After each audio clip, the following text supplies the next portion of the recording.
Hey there, guys and gals. Welcome back to Back Pocket Game Reviews. I know it's been a while since I've done a review, or not done a review, done a video at all in general, but I kind of need a little time away, just take some steps back.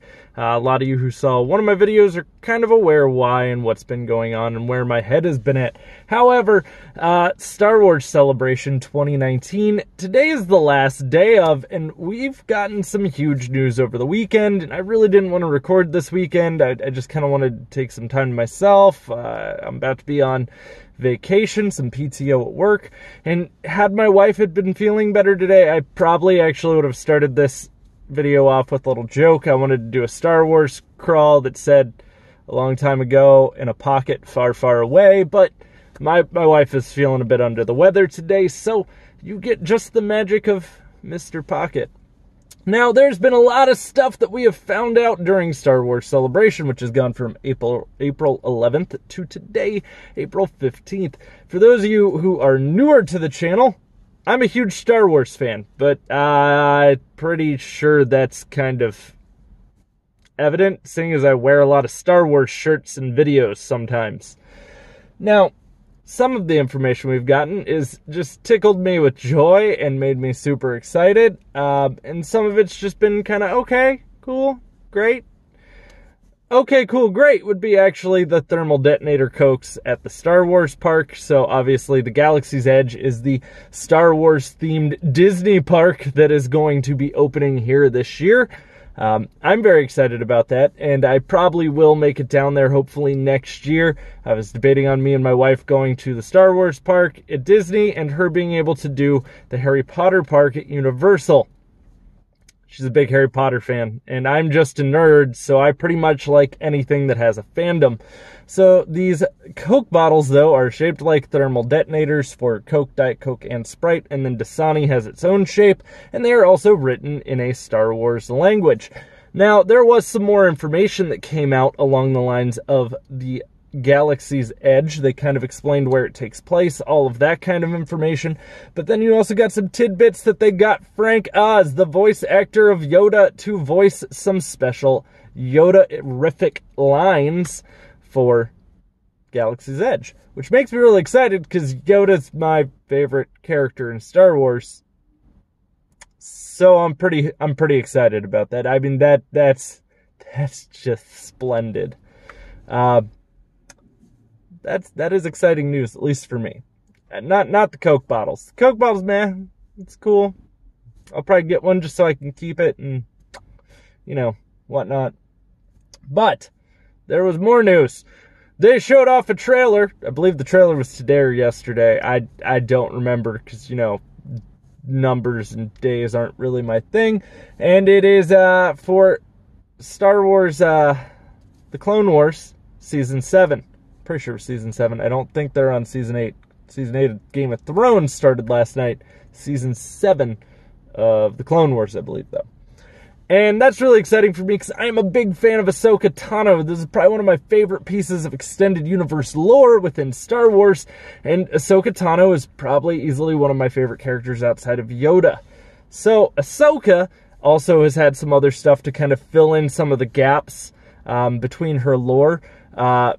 Essentially, if you didn't follow the Clone Wars, the actual TV show, it ended kind of abruptly and ended with a cliffhanger. Netflix got 6 episodes to kind of tie it together a little more, and it still left a lot of questions even after those 6 episodes. Specifically, where does Ahsoka go? Where's she? What's she gonna do? What's going on with Ahsoka? But now she's also in Rebels, and now we're getting at least one last season of the Clone Wars to hopefully tie a little bit more of this together. There is a extended universe Star Wars book called Ahsoka. If you have, if you like books, it's a good book. If you prefer an audiobook, it's probably one of the greatest audiobooks because it's actually read by the person who voices Ahsoka Tano. I opted to do the audiobook on this one because, obviously, yes, I would like to hear Ahsoka's voice the whole time I hear about her story. Jesus. Now, you also got little tidbits of some games. That's kind of nerve-wracking to say because EA hasn't really had the best track record with Star Wars. EA has pretty much dropped the ball at every turn when it comes to Star Wars. They've started multiple projects that never saw the light of day. 30, 35. I don't remember what the numbers of that one game were, but it was supposed to be in the seedy undergrounds on Coruscant, and it's supposed to be really cool.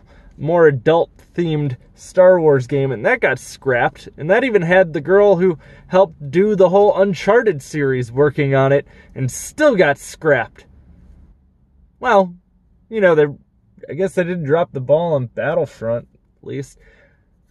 That was a joke. Battlefront 2 is actually alright now, so if you do have Battlefront, it's not a bad game now. At release, it had a lot of controversy around it, and as we know, EA isn't exactly the most pleasant corporation to deal with when it comes to monetization of their games. However, with Jedi Fallen Order, what little tidbits we have seen of this game, it is a single-player narrative game, and it won't contain loot boxes, according to EA.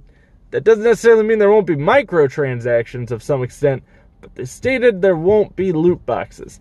I will say this, I do prefer my single-player games to not really have a lot of loot boxes or microtransactions. I'm cool with you selling me DLC, like, hey, we made more story, here, go buy this and play it. That's great, that's fantastic. Kind of like how The Witcher 3 did it. I will gladly buy more story to a game I already enjoyed if you're going to continue it. But to some extent, I am kind of worried this is going to turn out like The Force Unleashed 2. I liked the original Force Unleashed, but The Force Unleashed 2, it fell a little flat, to say the least. And that does kind of worry me that this game is going to turn out like that. I don't really know how much effort EA is going to put into this and what direction it's going to go or any of that kind of information. I've seen a little bit of gameplay. We've all probably seen a little bit of gameplay. But that doesn't necessarily mean I trust EA. And the little bit of gameplay I have seen doesn't really mean that it's going to necessarily be a great game. Now, my last little bit of Star Wars news that we got here, we obviously got a trailer for The Rise of Skywalker, which is the new Star Wars movie. This is Episode 9. We're all getting excited for that. Actually, listen to the last piece of news. I've still got more news. I don't know what the hell I'm thinking. So, Episode 9 is being directed by J.J. Abrams, who did The Force Awakens, which Force Awakens was pretty good. It wasn't terrible. It was decent. It laid a lot onto some of the more relative speaking kind of things that they did in the first trilogy, the original 4, 5, and 6. So there was a lot of, well, that's kind of something we've already seen or done before. Now, obviously, The Last Jedi was alright. I wouldn't say I hated it. I wouldn't say that it was the greatest Star Wars movie of all time. But there was a lot of issues with it. There were a lot of plot holes. There were a lot of, wow, you really just did that with no kind of backstory. We're not going to get anything out of this. Characters that just felt wasted in it. And supposedly, J.J. Abrams will be retconning most of that movie. So essentially, fixing what went wrong with The Last Jedi. So that's a positive. I like J.J. Abrams. I think he makes pretty good movies. I'm just really hoping he doesn't drop the ball on this. And I really hope he knows what direction he's wanting to go. And I feel like since he's done Star Trek movies, he probably has a good idea on how to handle fandom well. But I'll say this. It does make me a little nervous. Disney is batting at a bad track record right now with Star Wars movies.